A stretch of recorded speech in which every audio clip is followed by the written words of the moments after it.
মাত্র কিছুক্ষণ আগে শেষ হলো 2026 মাধ্যমিক ইংলিশ পরীক্ষা। সেই ইংলিশ পরীক্ষার প্রশ্নপত্র তোমরা দেখে নাও, তোমাদেরকে দেখিয়ে দিচ্ছি।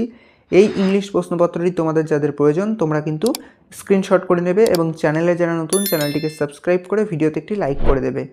এবার দেখো, তোমাদের যাদের ইতিহাসের লাস্ট মিনিট সাজেশন প্রয়োজন, আমাদের চ্যানেলে ইতিহাসের লাস্ট মিনিট সাজেশন ভিডিও আছে, তোমরা আমাদের চ্যানেল ভিজিট করে সেই ভিডিওগুলি দেখে নেবে, বা আমাদের এই শর্ট ভিডিও রিলেটেড ভিডিওতে ক্লিক করে আমাদের ইতিহাসের সাজেশনটি তুমি দেখে নিতে পারো। তাহলে আমাদের চ্যানেলের সঙ্গে থাকো আর প্রশ্নপত্রটি সম্পূর্ণ দেখে নাও।